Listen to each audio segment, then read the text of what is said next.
ये प्रैक्टिस का गेम है, ये स्किल है, कोई टैलेंट नहीं है। वो कारण हो सकता है वो पढ़ाई ना किए हो, वो कारण हो सकता है पढ़ाई किए हो लेकिन रिवीजन करना नहीं आता था, अच्छे से रिवाइज नहीं किया है। डेली 2-2, 3-3 चैप्टर का शॉर्ट नोट्स, माइक्रो नोट्स एक शीट में बना के ख़त्म कर लूँगा। तो मैं आपको धीरे चलने के लिए नहीं बोल रहा हूँ, लगातार चलने के लिए बोल रहा हूँ। कछुआ ही सिलेक्ट होता है। आज हम लोग पहले उन बच्चों के लिए बात करेंगे जिनका प्रीलिम्स हुआ है। उसका कारण है कि मुझे ज़्यादा आसान है उनको समझाना कि क्या करना है अगले जो मेंस तक, जो करीब आपको 75 दिन है। और जो बच्चे जिनका उसके बाद हम लोग आएंगे कि जिन बच्चों का प्रीलिम्स नहीं हुआ है, किसी भी कारण से हो सकता है नहीं हुआ हो, तो उनके लिए हम डिटेल में बात करेंगे। 1-1.25 घंटा तक आपका ये सेशन रहेगा। तो और अतुल हो रहा है ना? चलिए गुड। तो हम लोग पहले देखें कि प्रारंभिक परीक्षा प्रीलिम्स एग्जाम का जो रिजल्ट आ चुका है, इसमें 2 ही चीज़ हो सकता है, आपका लिस्ट में नाम होगा या फिर नहीं होगा। तो इस बार एज यूजुअल, मतलब जैसे हम लोग एनालिसिस कर रहे थे तो काफ़ी बच्चे जिनका जीएस में और सीसैट में 90 के पार था, तो हम लोग श्योर शॉर्ट थे कि भाई हो ही रहा है चाहे जो हो जाए। लेकिन ऐसा लग रहा है कि आपका 85 के आसपास वाले का भी हुआ है। तो देखते हैं, कट ऑफ जब अगले साल आएगा तो ही मालूम चलेगा, लेकिन उसी के आसपास मुझे दिख रहा है। उसके बाद कुछ बच्चे, और ऑब्वियसली आप ये समझ सकते हैं कि बहुत अधिक बच्चे, मतलब होने वाले से ज़्यादा नहीं होने वाले बच्चों का होगा, तो वो तादाद यहाँ पे मुझे दिख रहा है कि काफ़ी बच्चे मायूस हैं। घबराने की ज़रूरत नहीं। आज के सेशन में यही बात करेंगे कि हमें क्या करना है। तो चलिए पहले तो उन बच्चों से बात कर लिया जाए जिनका प्रीलिम्स हो रहा है, हो चुका है। तो हाँ अतुल, अब सोच लियो क्या करना है? अच्छा ठीक है। तो ऑब्वियस है कि आपको आंसर राइटिंग शुरू करना है, ऑब्वियस है आपको ऑप्शनल शुरू करना है, ऑब्वियस है कि आपको एसे राइटिंग शुरू करना है। तो आपको डेली देखिए, आपके पास पहले से ही नॉलेज है, फाउंडेशन में आपने पढ़ा है, न्यूज़पेपर लगातार पढ़े हैं, तो ऐसा नहीं है कि नॉलेज नहीं है, नॉलेज तो है। और मेन जो फ्रिक्शन होता है हमेशा कि यार जब परफेक्ट पढ़ लेंगे तब हम लिखेंगे, थोड़ा और रिवाइज कर ले तब लिखेंगे। याद रखिए अतुल, याद रखिए कि आपका जब कभी भी परफेक्ट पढ़ाई नहीं होता, कभी परफेक्ट रिवीजन नहीं होता है, तो हमेशा ये रेजिस्टेंस बना रहेगा, खासकर जिनका पहली बार प्रीलिम्स हुआ है। तो राहुल दूसरा लिख रहे हो? हाँ। तो जिनका पहली बार प्रीलिम्स हुआ है उनको अगर ये सोचेंगे कि हम परफेक्ट पढ़ लें, मेंस 365 आ जाए, उसके बाद वो अपने नोट्स में वैल्यू एडिशन कर लें, उसके बाद लिखेंगे, तब तो गए काम से। आपको लिखना आज से, चलिए कल से शुरू करना है। डेली आपको स्टार्टिंग के लिए मैं समझा दूं, 2 सवाल जीएस का, 2 सवाल ऑप्शनल का लिखना है। मैं बताऊंगा कि किस प्रकार से लिखना है। उसके बाद निबंध का भी आता है। निबंध मैं जानता हूं, काफ़ी बच्चों से मिल चुका हूं, लोग निबंध जिन लोगों का प्रीलिम्स होता है उसमें 20 से 25% बच्चे पहला निबंध एग्ज़ाम हॉल में लिखते हैं। पहला अगर आपका अटेम्प्ट है तो होता यह है कि लगे पड़े हैं आप, जीएस और ऑप्शनल में इतना डूब गए और बाद के लिए निबंध को छोड़ दिया, बाद में समय नहीं मिलता है, और आप क्या करते हो, सोचते हो कि अरे क्या ही लिखना है, थोड़ा पढ़ लिया और जाके एग्ज़ाम हॉल में सीधे बैठ जाते हो। 90-100 नंबर, 90 नंबर आएगा आपको, और दूसरे को आ रहा है 130, 125। वहीं पे फासला आपका ठीक ठाक बन जाता है, 35-40 नंबर का फासला हो जाता है। इसलिए निबंध तो लिखना ही है।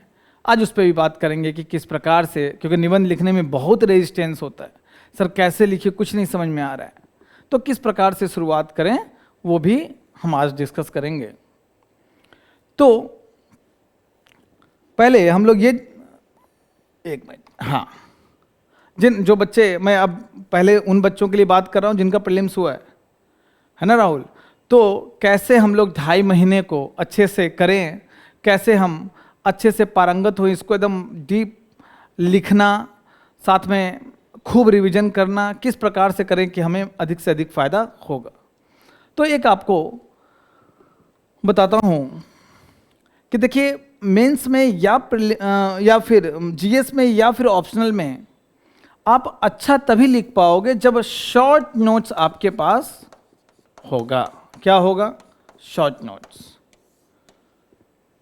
तो आप उसी शॉर्ट नोट्स का बार बार रिवाइज करोगे और अच्छा से डिलीवर कर पाओगे।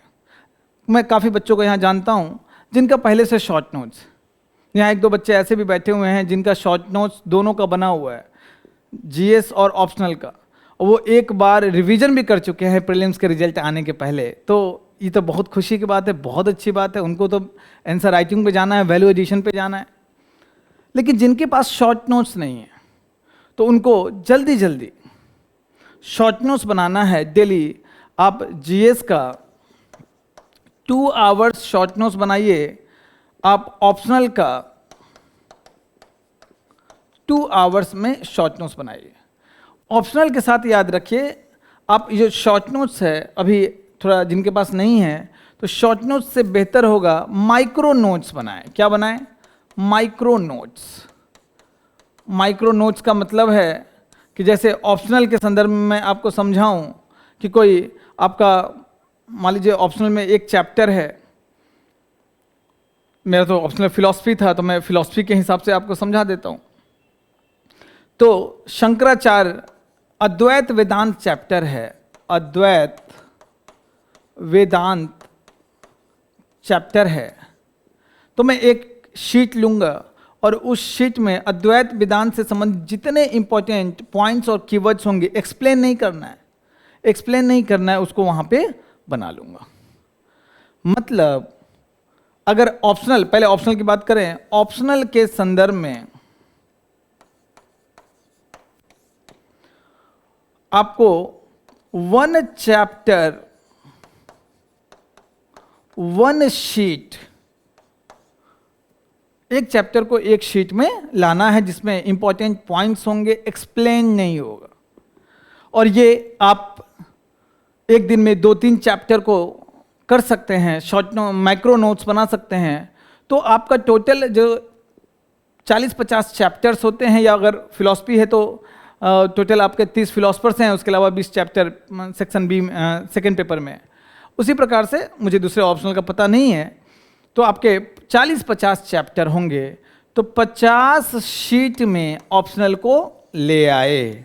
मैं आपको बता रहा हूँ इस 50 शीट से ही 75% सवाल पूछता है, क्योंकि ये स्टैटिक पूरा कवर कर लेगा। स्टैटिक याद रखिए, समझ विकसित आपका पहले से होगा। समझ विकसित के बाद आपको रट्टा मारना पड़ता है, याद करना पड़ता है। स्टैटिक में जब अगर आपका रट्टा मरा गया, अच्छे से याद हो गया बार बार रिवीजन करके, तो ये 250 से 260 मार्क्स तो ऐसे ही फेच कर लेगा। 250 से 260 मार्क्स। अधिकतर बच्चे, समझदार बच्चे ये गलती करते हैं कि डायनेमिक पे पहले ही फोकस करते हैं। माइक्रो नोट्स बनाए, टारगेट बनाया कि भैया जून महीने में मैं माइक्रो नोट्स ऑप्शनल का ख़त्म कर लूँगा 20 दिन में।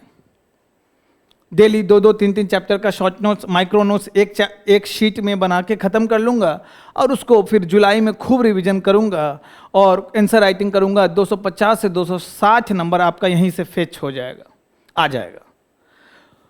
जब आप स्टैटिक पे कमांड कर लेंगे जून महीने में, तो जुलाई महीना आपका ऑप्शनल के लिए PYQ प्लस डायनेमिक, जो डायनेमिक पोर्शन है उस पर कमांड करना है, आंसर राइटिंग करना है, तो 270, 280, 290 पे पहुंच जाओगे।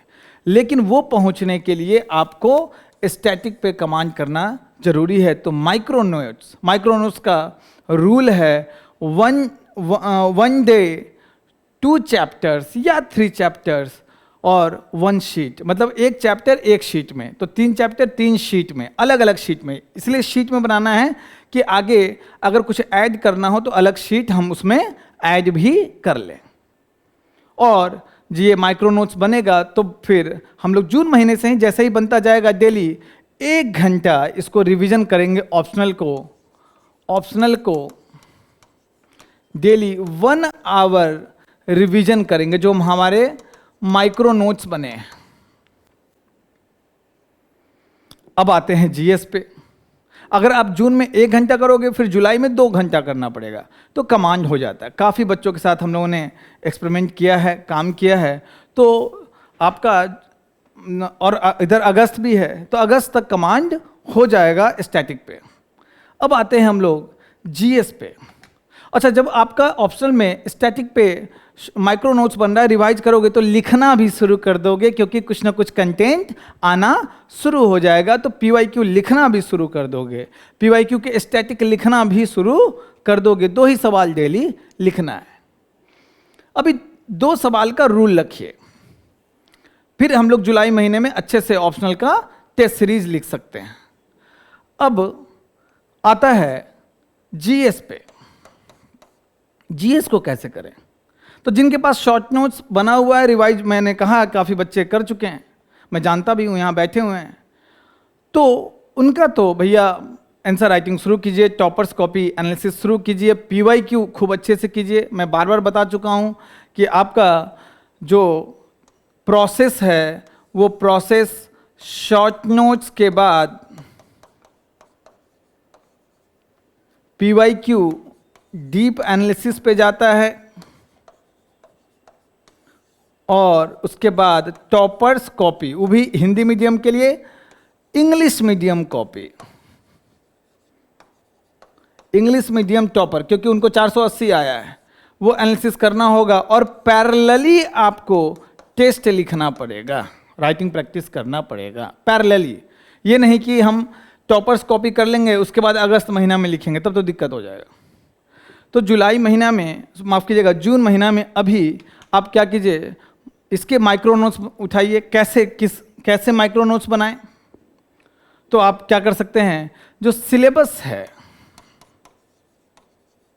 इसमें जो जो टॉपिक है उस टॉपिक से संबंधित एक एक शीट में नोट्स बनाना शुरू कीजिए। उसमें मुख्य मुख्य पॉइंट्स होगा, तो आपका माइक्रो नोट्स बन जाएगा। उसी को डेली आपको रिवाइज करना है।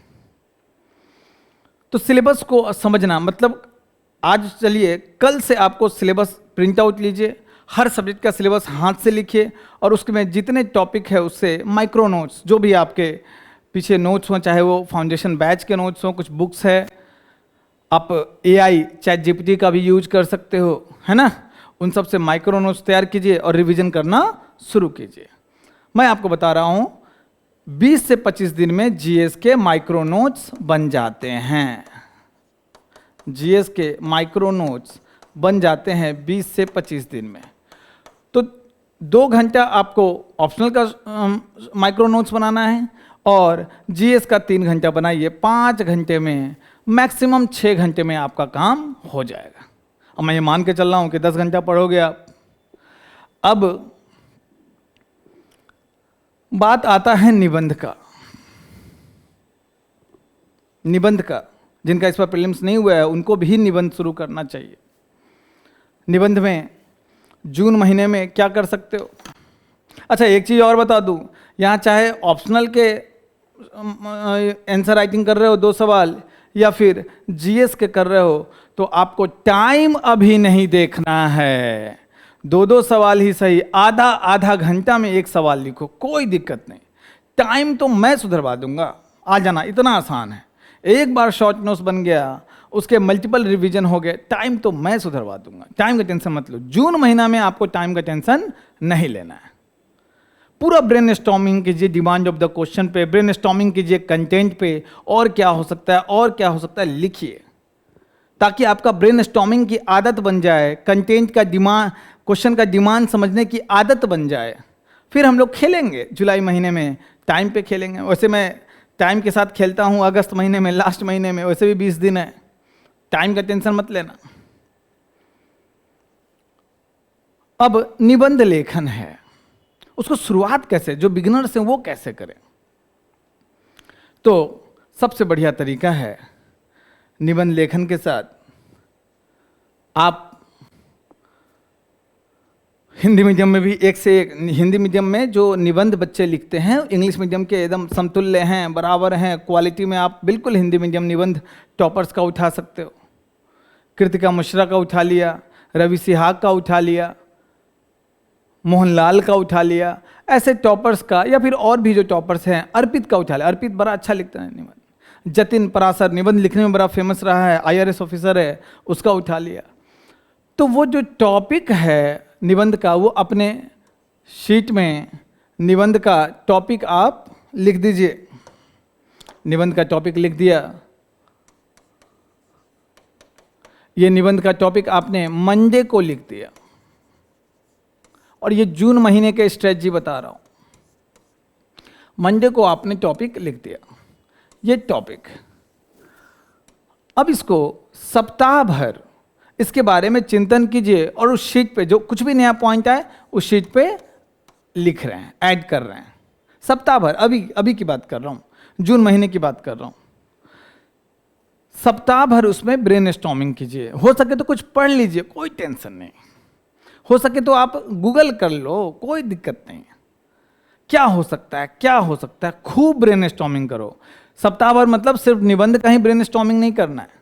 शाम में बैठे हुए हैं, चाय पी रहे हैं, सोच रहे हैं उस टॉपिक के बारे में, और इस पे जितना ब्रेनस्टॉर्मिंग हुआ, उसके बाद संडे का दिन आपका निबंध एस्से का दिन है। उस दिन इस पे ऐसे देखिए, एक एस्से का यूपीएससी में लिखने के लिए आपको 2 एस्से 3 घंटा में मिलता है, तो यहाँ 1 घंटा 30 मिनट आपको मिलेगा।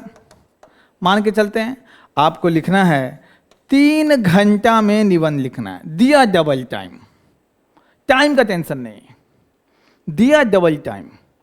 3 घंटा में आपको निबंध लिखना है, एक निबंध हर सप्ताह। सप्ताह भर ब्रेनस्टॉर्मिंग किया 5-6 दिन, और संडे को लिखा। फिर टॉपिक, अब संडे को लिखा, उसके बाद जो टॉपर का, जिसका निबंध हम टॉपर्स कॉपी से देख रहे थे, उसका निबंध भी पढ़ लिया। अरे ये भी हो सकता है, ये भी हो सकता है, मन करे तो दोबारा लिख लो, कोई टेंशन नहीं। संडे मतलब निबंध। उसके बाद ऐसे ही अब 3 सप्ताह बचा हुआ है आपका। 3 निबंध जून महीने में लिखा जाएगा। 3 निबंध जून महीने का मतलब 3 निबंध अगर आपने लिख लिया है, इसका मतलब आप 50% मेंस लिखने वाले बच्चे को पीछे कर चुके हो। 50% बच्चे, याद रखना, मैं ये फेक नहीं रहा हूँ, मेरे पास ठीक ठाक एक्सपीरियंस है। काफ़ी बच्चों को मैं देखता हूँ निबंध को एकदम इग्नोर करते हैं। मैंने बोला भी कि 20 से 25% बच्चे पहला निबंध उसमें लिखते हैं एग्जाम हॉल में। अब जुलाई महीने में आपको क्या करना है, यही जो निबंध है, एक टॉपिक चूज किया और उस टॉपिक को लिख लिया। 3 दिन ब्रेनस्टॉर्मिंग कीजिए, और आधा घंटा एक्स्ट्रा दे रहे हैं, 2 आवर में लिखा, 2 आवर में लिखा।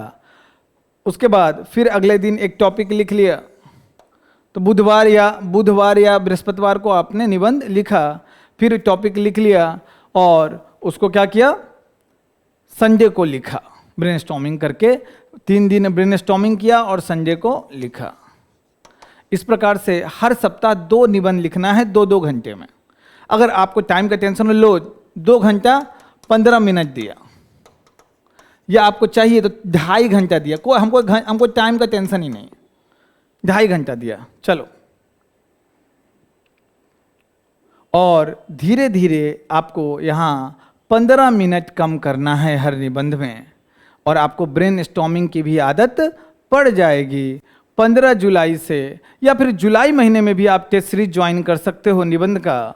और उससे पहले 3-4 निबंध आप जून महीने में लिख चुके हो, पूरा ब्रेनस्टॉर्मिंग करके वहाँ जाइए।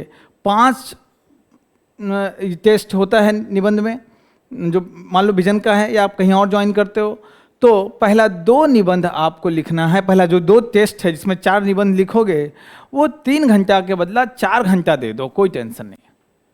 उसके बाद धीरे धीरे टाइम कम करना है, तब तक आपकी ब्रेन स्टॉर्मिंग की आदत हो जाएगी। आपका टारगेट है कम से कम 15 से 20 ऐसे निबंध आपको करके जाना है। 15 से 20 निबंध जिस बच्चे ने प्रैक्टिस किया, 125 130 प्लस मार्क्स आएगा और वो टॉप 200 वाले बच्चों में रहेगा। 200 बच्चे ऐसा, 100 से 200 बच्चे कर पाते हैं, उससे ज़्यादा नहीं। मैं तो कहूँगा 100 से कम ही बच्चे ऐसा कर पाते हैं, इतना निबंध प्रैक्टिस करके जाते हैं। इसलिए घबराने की जरूरत नहीं है। बिल्कुल उसको इस प्रकार से तोड़ दिए। जून महीने में क्या किया मैंने, सप्ताह में 1, जुलाई महीने में क्या किया, सप्ताह में 2 निबंध लिखना, और 15 जुलाई के बाद आप टेस्ट लिख सकते हैं, और वो टेस्ट आप 3 घंटा के बदला 4 घंटा में दे सकते हैं। अगस्त महीने में 3 घंटा में देना, ठीक है। ये भी याद रखिए, शुरुआत में जो आप निबंध लिखेंगे बड़ा घटिया लिखेंगे। मैं घटिया वज जानबूझ के यूज कर रहा हूँ ताकि आपको समझ में आए, क्योंकि आप वहाँ फ्रस्ट्रेट होंगे कि मैं क्या लिख रहा हूँ। कोई टेंशन नहीं। जब तक 10 निबंध आप खराब, मैं बिगनर्स के लिए बोल रहा हूँ, जब तक 10 निबंध आप खराब नहीं लिखेंगे, 11वां अच्छा नहीं लिखेंगे। इसलिए घबराइए मत। ये निबंध याद रखिए, प्रैक्टिस करते करते करते आर्ट फॉर्म में डेवलप हो जाता है। आप आर्टिस्ट बन जाते हो निबंध में। जैसे मैं आपको बताऊं कि मैं क्लास में समझाते भी हूं, लेकिन जीएस में तो पढ़ा हुआ टॉपिक आता है। जीएस में पढ़ा हुआ टॉपिक आता है क्या? निबंध पढ़ा हुआ आता है क्या? नहीं के बराबर। नया निबंध, नया टॉपिक मिलेगा। तो जब तक आर्टिस्ट नहीं बनोगे, 20 टॉपिक पे प्रैक्टिस नहीं करोगे, तब तक आप नए टॉपिक पे अच्छा निबंध नहीं लिख पाओगे, ठीक है। तो निबंध का मैंने डिटेल में स्ट्रेटजी डिस्कस किया। तो यहाँ से क्या क्या क्लियर हो गया भाई? जून महीना में आपको मैं टारगेट दे रहा हूँ। पहला कि जीएस का माइक्रो नोट्स बनाना है, plus 2 question every day. Sunday माफ है, संडे ऑफ है आपके लिए, वो निबंध के लिए है।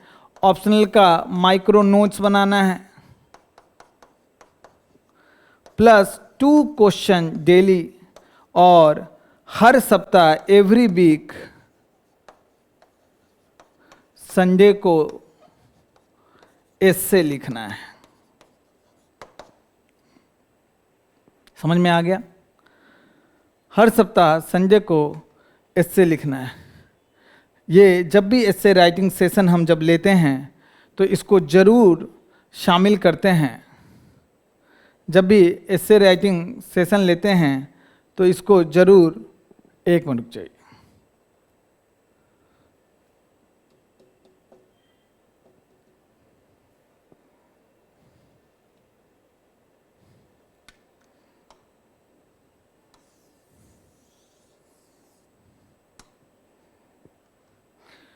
हाँ, जब भी हम एस्से राइटिंग सेशन लेते हैं इसको ज़रूर शामिल करते हैं, ताकि आपको ये समझ में आ जाए कि जो आंसर राइटिंग है ये प्रैक्टिस का गेम है, ये स्किल है, कोई टैलेंट नहीं है। जो आदमी जितना प्रैक्टिस करेगा उसका स्किल उतना डेवलप होगा। जैसे तैराकी आप सीखते हो तो खूब प्रैक्टिस करते हो तो आपका वो स्किल हो जाता है, लेकिन बचपन से कोई तैराकी सीख के जन्म नहीं लेता है, टैलेंट नहीं है। तो writing is a skill, not a talent, and this difference is important because a skill can be improved by practice. आप अगर आंसर राइटिंग करोगे, 2-2 सवाल अभी करोगे, उसके बाद जुलाई महीने में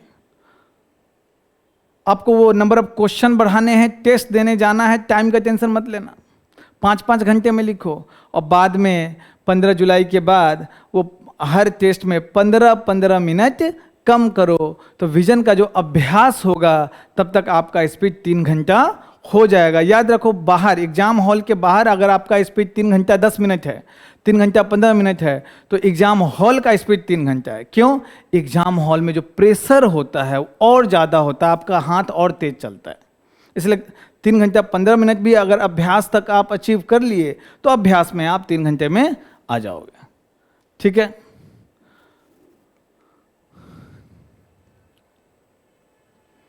आप जो टेस्ट दोगे वो टेस्ट सीरीज ज्वाइन कीजिए।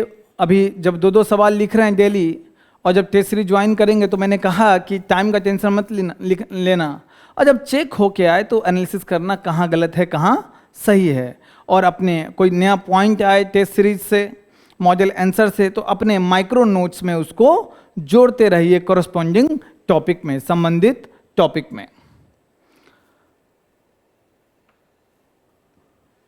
ठीक है, निबंध लेखन में एक बात और याद रखिए, निबंध लेखन में एग्जाम्पल का बड़ा रूप है, बड़ा महत्व है। तो एग्जाम्पल जो न्यूज़पेपर आप पढ़ते हैं या फिर पहले भी जो भी आपने पढ़ाई किया वहाँ पे तरह तरह के एग्जाम्पल, इवन टॉपर्स कॉपी से एग्जाम्पल आप ले सकते हो। उस क्यों इम्पोर्टेंट है? क्योंकि लगभग टॉपिक अब अमूर्त आता है, इंटेंजिबल आता है, फिलोसफिकल आता है, और फिलोसफिकल बातों को समझाना उदाहरण के माध्यम से ही समझाया जा सकता है, सामने वाले को अच्छा लगेगा।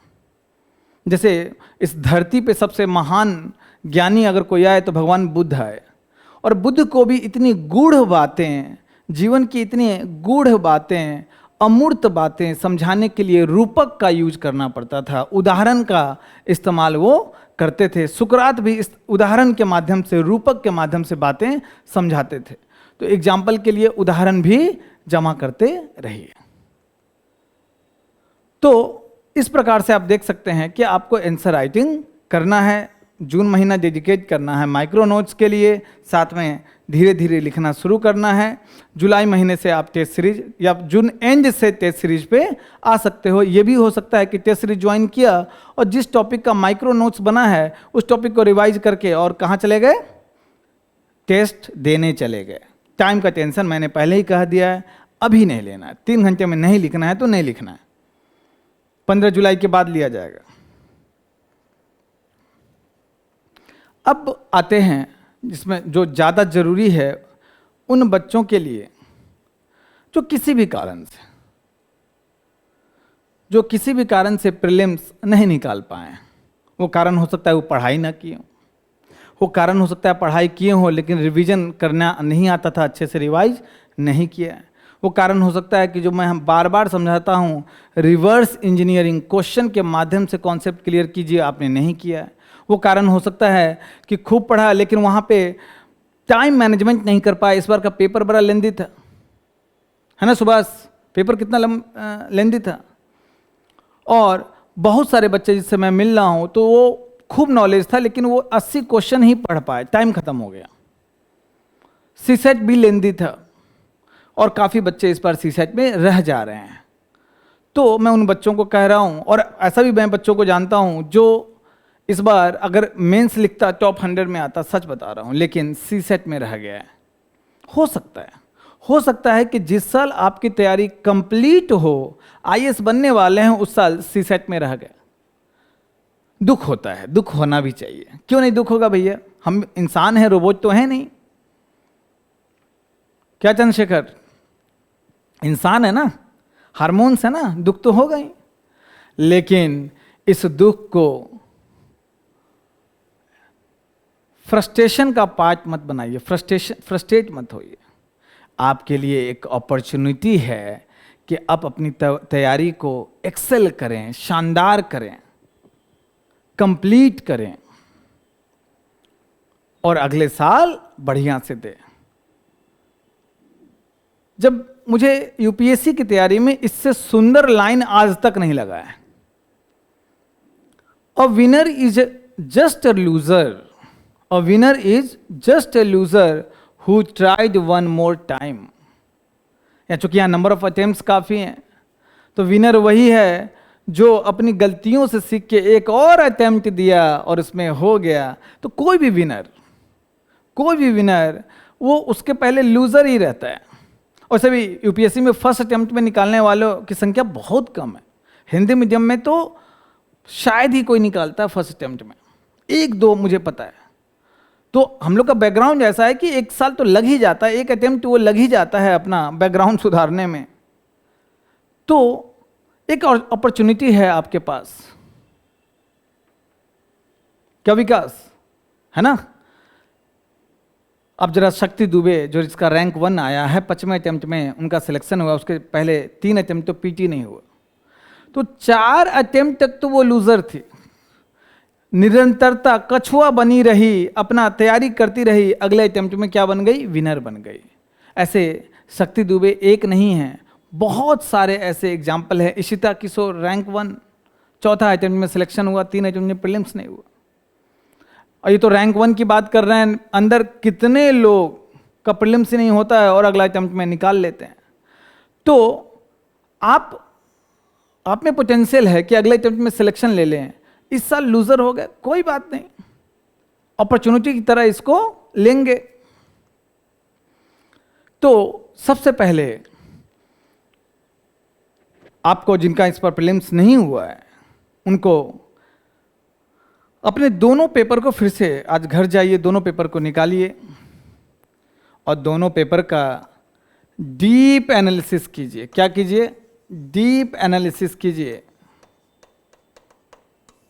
10-10 पेज में आपको दोनों पेपर का अलग अलग 10-10 पेज में रिपोर्ट बनानी चाहिए। मैं तो अपने स्टूडेंट से रिपोर्ट बनवाता हूं,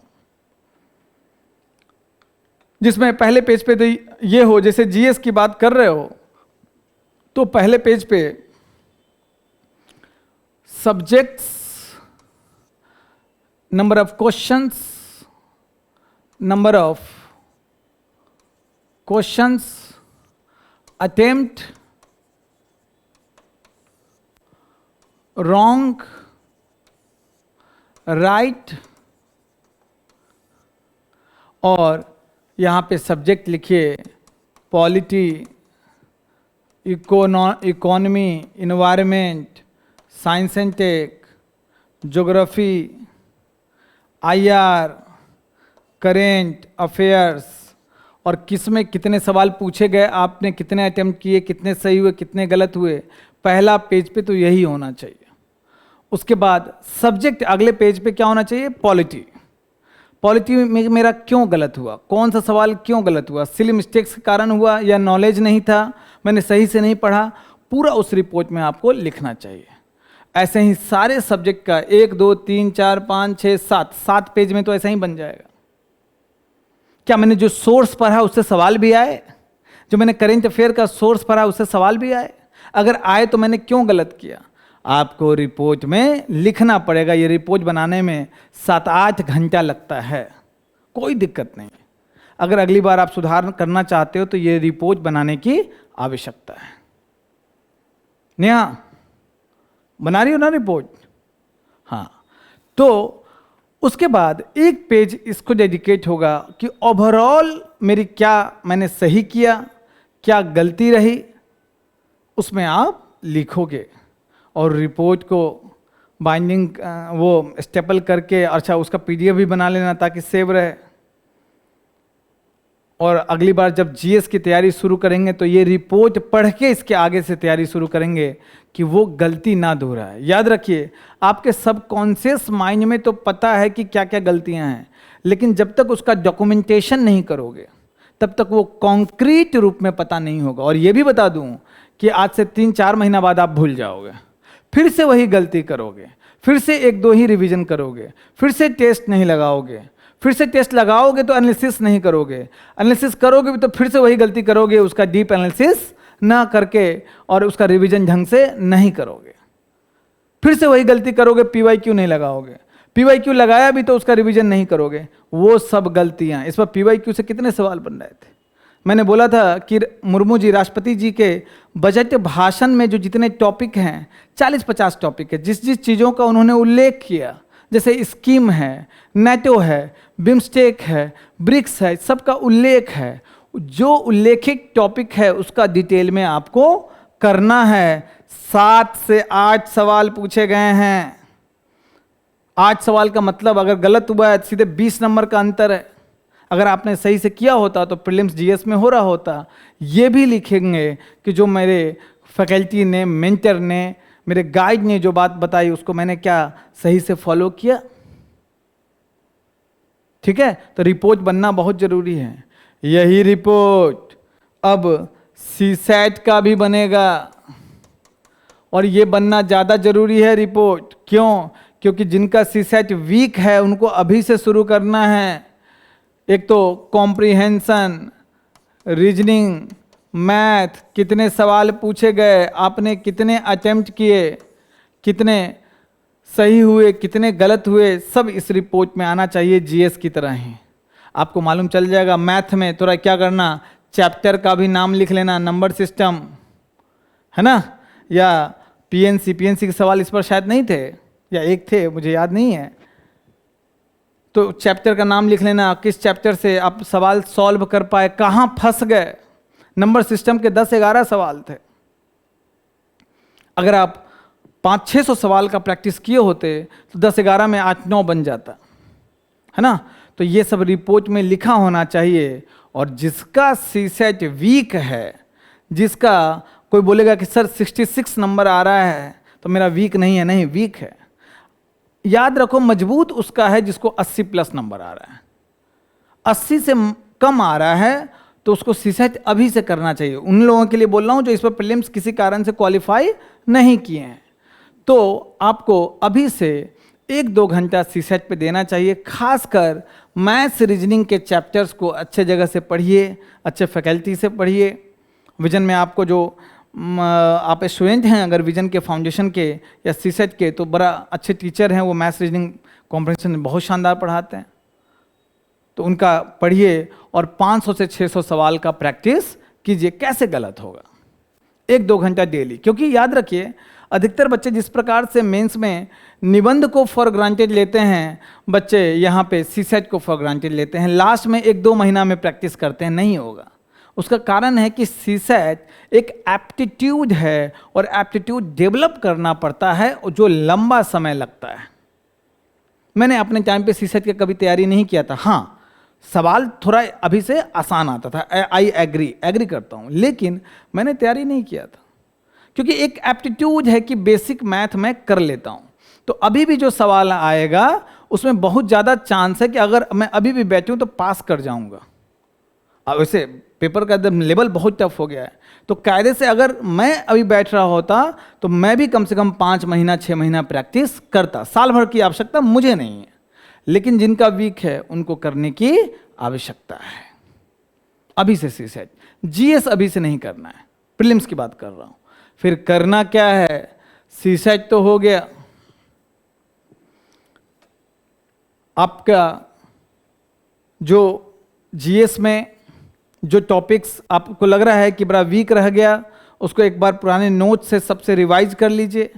और सबसे इम्पॉर्टेंट है, उन बच्चों के लिए मैं कह रहा हूं, एक चीज़ और बता दूं, जो बच्चे ने गलती की है, क्योंकि आप रिपोर्ट में गलती लिखेंगे अपनी, मुझे बड़ा ये भी पसंद है तभी लाया हूं।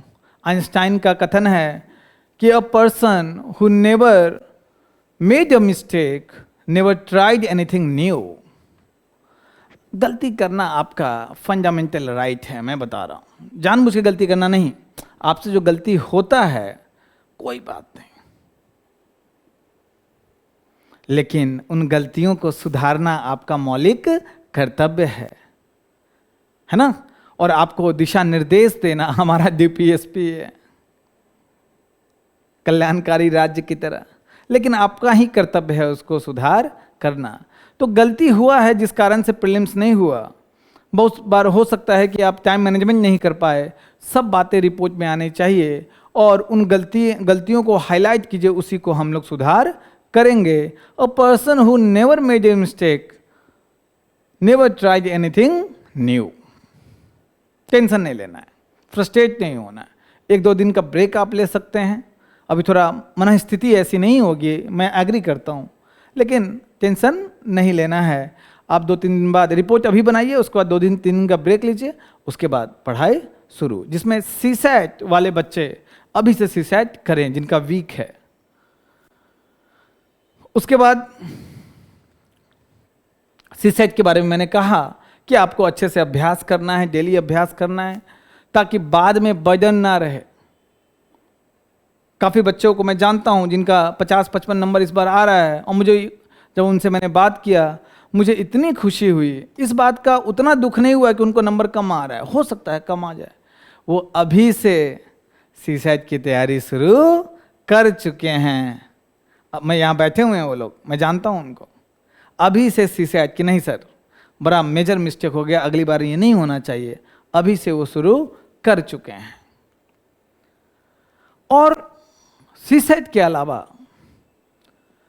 जिन बच्चों का प्रीलिम्स नहीं हुआ है, जिनका हुआ है वो तो भैया मेंस की तैयारी करेंगे, जिनका नहीं हुआ है वो अपना टेम्परामेंट बना लें कि मैं भी इस बार मेंस लिख रहा हूं। क्या? मेंस लिख रहा हूं।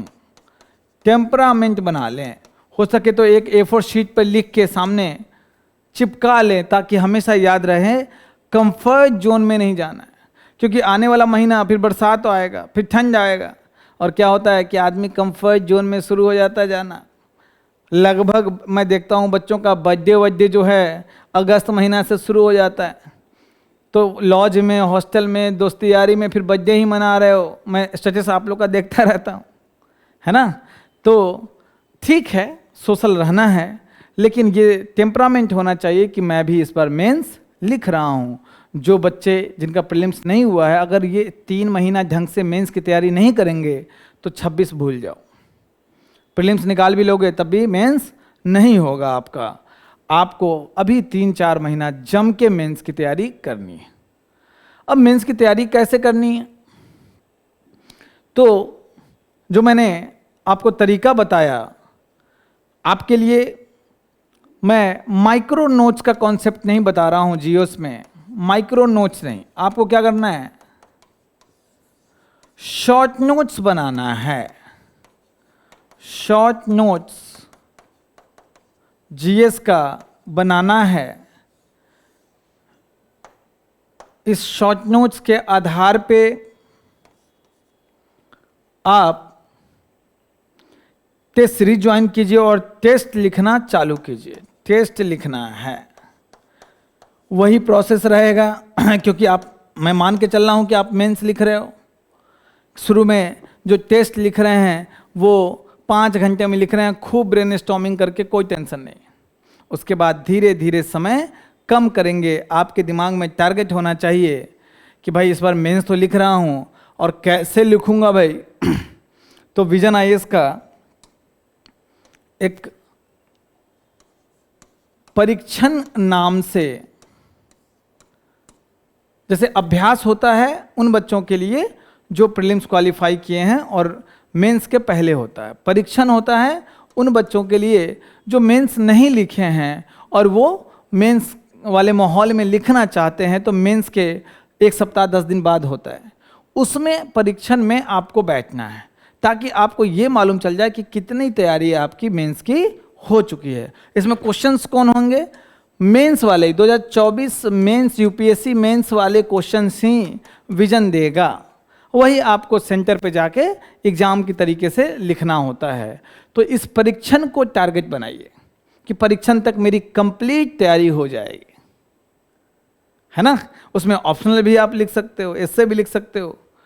आपको एस्से की भी तैयारी अभी से शुरू करना है, लेकिन आपको थोड़ा सा रिलैक्स हम रखते हैं, है ना। कैसे? क्योंकि सीसेट भी करना है। तो एस्से के लिए आप वीक में 1 एस्से लिखिए, 1 निबंध। किस तरीका से? उसी तरीका से मंडे को टॉपिक लिखा, 1 सप्ताह ब्रेनस्टॉर्मिंग किया, संडे को लिख लिया। हर वीक 1, जुलाई महीने तक आप 1-1 करके पूरे 2 महीना में 7-8 निबंध लिखिए। संडे को डेडिकेट कर दीजिए भैया निबंध के लिए, डेडिकेट। अगस्त महीना में आप भी टेस्ट सीरीज ज्वाइन कर सकते हैं, या आपको खुद से लिखना है खुद से लिखिए, लेकिन एग्जाम के तरीके से आपको 2-2 निबंध वीक में लिखना है। शुरुआत कर सकते हैं 4 घंटे से, 4 घंटे में 2 निबंध, और परीक्षण में वो धीरे धीरे स्पीड आपका 3 घंटे में आ जाएगा। ठीक है, यहाँ तक कि परीक्षण दे भी दें उसके बाद भी वीक में 1 निबंध लिखना है आपके पास। मैं बता रहा हूँ ज़्यादा अपॉर्चुनिटी है अगले साल टॉप 100 आने की। ज़्यादा अपॉर्चुनिटी है। यहाँ तक कि जिन बच्चों का प्रीलिम्स इस बार हुआ है उनसे ज़्यादा अपॉर्चुनिटी है 26 में आपका ज़्यादा अच्छा रैंक लाने की, क्योंकि अभी से चलोगे तो दिसंबर तक शानदार कर लोगे। और जो बच्चे इस बार मेंस लिख रहे हैं उनका मेंस के बाद फिर वो भाई 15 दिन का गैप लेंगे और फिर मेंस की तैयारी करने तो नहीं जुट जाएंगे, इंतजार करेंगे रिजल्ट का, किसी का होगा किसी का नहीं होगा, करते करते करते इंटरव्यू ये वो, दिसंबर जनवरी ख़त्म। आपके पास लगातार टाइम है, कोई डिस्टरबेंस नहीं है, बेस्ट काम कर सकते हो आप। तो शॉर्ट नोट्स बना के आप डिटेल में PYQ कर सकते हो, आप डिटेल में टॉपर्स कॉपी कर सकते हो। आंसर राइटिंग सेशन में मैं ब्लूप्रिंट बनवाता हूं, वो ब्लूप्रिंट 6 महीना में बहुत अच्छे से होता है। 3 महीने में भी जो बच्चे पहले से नोट्स बनाए हुए हैं वो 3 महीने में भी कर लेंगे। तो जो लोग इस पर मेंस लिख रहे हैं तो ध्यान रखना, राहुल टॉपर्स कॉपी करना है आपको खासकर। हाँ, पहले का काम हो चुका है आपका, इंग्लिश मीडियम का टॉपर्स कॉपी टारगेट है मेरा 40-50 टॉपर्स कॉपी, आप लोग 100 टॉपर्स कॉपी तक पहुंच सकते हो। कंटेंट से अपने शॉर्ट नोट्स को इनरिच कर सकते हो। तो प्रीलिम्स नहीं होना ऑब्वियसली दुख लगेगा, लेकिन एक अपॉर्चुनिटी भी है। ऐसा मत करना कि रिलैक्स हो गए और चले गए, घर में शादी है 1 महीना वहीं बिता दिए, दिवाली और छठ के छुट्टी में चले गए घर, 15-20 दिन वहीं बिता दिए। ठीक है, पर त्यौहार में जाना चाहिए, शादी में भी जाना चाहिए 1-2 दिन के लिए, 3-4 दिन के लिए, लेकिन 1 महीना आपको नहीं रहना है ना। तो कंफर्ट जोन में नहीं जाना है, करना है काम।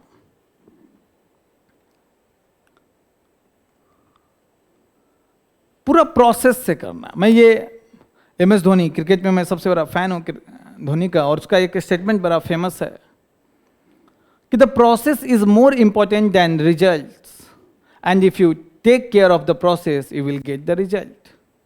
तो जिनका प्रीलिम्स हुआ है उनको भी प्रोसेस से चलना है, और प्रोसेस से चलने का ज़्यादा समय आपके पास है। जिनका नहीं हुआ है तो पूरा प्रोसेस पे स्टेप बाय स्टेप जाओगे। शॉर्ट नोट्स बनाए, आंसर राइटिंग कर रहे हो, पैरेलली में PYQ कर रहे हो, टॉपर्स कॉपी कर रहे हो, गजब का आपका GS 450 नंबर का हो जाएगा। GS 450 number. तो प्रोसेस से चलना है, रिजल्ट तो बाय प्रोडक्ट है प्रोसेस का, रिजल्ट बाय प्रोडक्ट है, तो कोई टेंशन नहीं है। एक अपॉर्चुनिटी है आगे बढ़ने का, है ना। विनर बनना है, भले इस बार लूजर हो, अगले साल विनर बन के आना है। ये नो डाउट मोटिवेशन कम होगा आपका। जिस रफ्तार में, जिस गति में, जिस मोटिवेशन से जिनका मेंस हुआ है, वो माफ़ कीजिएगा जिनका प्रीलिम्स हुआ है वो पढ़ेंगे, उस मोटिवेशन से आप नहीं पढ़ेंगे। तो आपके लिए मैं कह रहा हूँ कि डेली मॉर्निंग में दौड़ने जाइए, बिना मोबाइल फ़ोन के, बिना किसी दोस्त के, और रनिंग कीजिए हाफ एन आवर, और अपने आप से बात कीजिए कि मुझे इस बार करना है, सुधारना है। आपका फिजिकल हेल्थ के साथ साथ मेंटल हेल्थ भी अच्छा रखेगा। तो योगा, मेडिटेशन, ये सब थोड़ा प्रारंभ कीजिए। मुझे पता है आसान नहीं है, मैं मेडिटेशन कर ही नहीं पाता हूँ, मेरा दिमाग इतना चंचल है, इधर उधर हो जाता है, लेकिन रनिंग आपको बहुत हेल्प करेगा। मेरा पर्सनल अनुभव है, रनिंग बहुत हेल्प करता है। हेल्थ पे भी ध्यान देना है। जब भी हम भी यहाँ उपस्थित रहते ही हैं लगभग टाइम में, विजन में आपके मेंटर्स होंगे, मैं जिनका हुआ है उनके लिए भी बोल रहा हूँ। जब भी डिमोटिवेट हो, मेंटल स्ट्रेस ज़्यादा हो, आप आ जाइए, विजन में आपका स्वागत है। आप यहाँ पे मेंटर्स से बात कर सकते हैं, मैं उपलब्ध रहूँगा। मैं बात करता हूँ, खूब बात करता हूँ, मज़ा आता है मुझे बात करने में। विजन में वेलनेस सेल भी है, वहाँ भी अपॉइंटमेंट ले सकते हैं, ठीक है। तो कोई भी दिक्कत हो तो आपको करना है। एक यहाँ पे जो बच्चे जिनका प्रीलिम्स नहीं हुआ उनके पास 1 साल है, और याद रखिए मुझे एटॉमिक हैबिट्स एक बड़ा फेमस बुक है, उस बुक का ये डायग्राम बहुत पसंद है। जिसमें 1% अगर आप डेली अपने आप को इम्प्रूव करते हो तो 37.78 पहुंच जाते हो, और 1% शिथिल करोगे, मतलब पढ़ोगे नहीं, डिमोटिवेटेड रहोगे, लेते रहोगे, तो आप यहाँ घट के कहाँ पे आ जाओगे, 0.03 पे आ जाओगे। इस ग्राफ से आप देख सकते हैं कि कैसे एक्सपोनेंशियल एक साल में आप कहाँ से कहाँ पहुँच जाओगे। कुछ बच्चे बोलते हैं कि सर यहाँ 0 तो नहीं पहुँचे, ये 0.03 है, 0 तो हम नहीं पहुँचे, कुछ तो हैं, तब क्या बोलें। खुश रहने के लिए भाई कुछ भी ख्याल अच्छा है, ठीक है। तो निरंतर कछुआ, याद रखिए यूपीएससी में मेरा अनुभव है, हम लोग तो खरगोश थे, सिलेक्शन होता है कछुआ का। याद रखिए खरगोश और कछुआ की कहानी में आपको यह नहीं बताया गया है कि धीरे चलने वाला तेज चलने वाले से आगे निकल जाता है, ये बात नहीं बताया गया। वहां पे कॉन्ट्राडिक्शंस बताए गए हैं कि कोई आदमी कितना भी तेज चले और बार बार रुके, और दूसरा आदमी भले ही धीरे चले लेकिन लगातार चले तो वो आगे निकल जाता है। तो मैं आपको धीरे चलने के लिए नहीं बोल रहा हूँ, लगातार चलने के लिए बोल रहा हूँ। कछुआ ही सिलेक्ट होता है, कछुआ ही सक्सेस पाता है, अरबी घोड़ा नहीं पाता है, खरगोश नहीं पाता है, ध्यान रखना। तो आपको 15 दिन के लिए अरे हम रेस्ट लेंगे, नहीं मन लग रहा पढ़ने में, वो सब नहीं करना है, कछुआ बनना है। और एक और आपको यहाँ पे अपना अनुभव, अपने स्टूडेंट सबका अनुभव शेयर करूँ। अगर आपको मोटिवेटेड रहना है, अच्छे से पढ़ना है, मॉर्निंग में पढ़ना पड़ेगा। 5 बजे या 6 बजे उठो, दौड़ने जाओ, 7 से 12 का मोबाइल ऑफ करके, 7 से 12 का आपके लिए भी जिनका इस पर पीटी हुआ है, 7 से 12 5 घंटे का स्लॉट लगातार निकालना है पढ़ाई का। जिस दिन आपका सुबह में 7 से 12 पढ़ लिया आपने, किसी की औकात नहीं है कि आपको 8 से 10 घंटा पढ़ने से रोक दे। अगर पूरा दिन डिस्टर्ब भी हो गया किसी एक्सटर्नल फैक्टर के कारण, तब भी 5-6 घंटा पढ़ लोगे, तब भी 8 घंटा पढ़ लोगे। तो समय को पहले से पकड़िए। एक तो हेल्थ के लिए भी अच्छा है, रात भर जगोगे माइग्रेन का प्रॉब्लम आ जाता है, काफ़ी स्टूडेंट को आ रहा है, हमको अपने टाइम पे आ गया था। 7 से 12 5 आवर्स प्लस अंदर से भी अच्छा लगता है कि यार आज 5 घंटा सुबह सुबह हम 12 बजे तक पढ़ चुके हैं।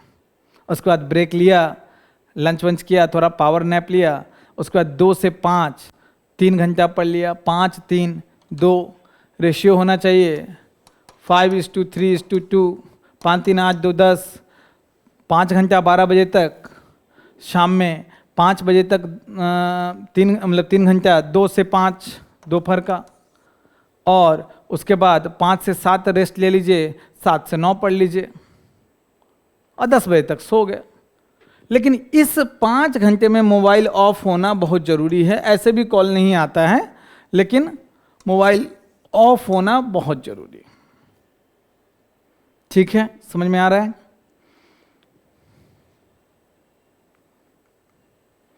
तो मैं बच्चों से कहना चाहता हूं कि जिनका प्रीलिम्स हुआ है तो उनको कॉन्ग्रेट्स, और ये भी उनको कहूं कि मुखर्जी नगर में खासकर हिंदी मीडियम के इकोसिस्टम में प्रीलिम्स कम होता है, आपको पता है। तो हो सकता है कि आपका प्रीलिम्स हुआ हो और आसपास लोगों का ना हुआ हो। तो क्या होता है कि लोग आपको इतना भाव देंगे कि जैसे आपका सिलेक्शन हो गया है, आपको भी अच्छा लगता है। किसको भाव खाना अच्छा नहीं लगता है? उस चीज़ से बचिएगा, है ना। खामखा लोगों को बताना नहीं है कि मेरा प्रीलिम्स हो गया। ये एटीट्यूड मैंने देखा है, जिसका प्रीलिम्स होता है बड़ा एकदम जो ज़्यादा कॉन्फिडेंट होता है कि यार इस बार निकाल ही लेंगे, निकाल लेंगे, अच्छी बात है। ओवर कॉन्फिडेंट नहीं होना, पॉइंट नंबर 1। दूसरा, ज़्यादा डिस्कस नहीं करना है। घर में माता पिता को बता दिए, दैट्स ऑल। रिश्तेदारों को जगह जगह फ़ोन करके नहीं बताना है ना। लोग बहुत ज़्यादा भाव देंगे, कोई मतलब नहीं। ओल्ड राजेंद्र नगर में IRS IPS घूमते रहते हैं, तैयारी करते रहते हैं, कितने का प्रीलिम्स होता है कितने का नहीं होता है, कोई भाव नहीं देता है। तो आपको भी न भाव किसी को देना है इसलिए कि प्रीलिम्स हो गया है, और इसलिए भी नहीं कि भैया मेरा हो गया है तो ओवर कॉन्फिडेंट होना है, नहीं। मेंस की तैयारी में जुट जाइए, गोल्डन अपॉर्चुनिटी है आपके लिए, गोल्डन, है ना। और जिन बच्चों का प्रीलिम्स नहीं हुआ है तो वही a winner is a just a loser who tried one more time. तो आपको घबराने की जरूरत नहीं है, इसको अपॉर्चुनिटी की तरह लीजिए। अगली बार बिल्कुल टॉप 100 ही सोचना है, और टॉप 100 तभी आएगा 2026 में जब 25 में जो मेंस हो रहा है वो मान के चलोगे कि मैं मेंस लिख रहा हूँ या लिख रही हूँ, उस तरीके से तैयारी करना है। ठीक है, तो मैं दोनों लोगों को बेस्ट ऑफ लक कहना चाहता हूँ। खूब जम के पढ़िए। Vision IAS team, vision IAS हमेशा आपके लिए खड़ी रहती है, खड़ी रहेगी। कैसा भी दिक्कत हो आइए मिलिए, यहाँ पे मेंटर्स हैं, आपको कोई दिक्कत होने नहीं देंगे। चलिए, thank you, best of luck.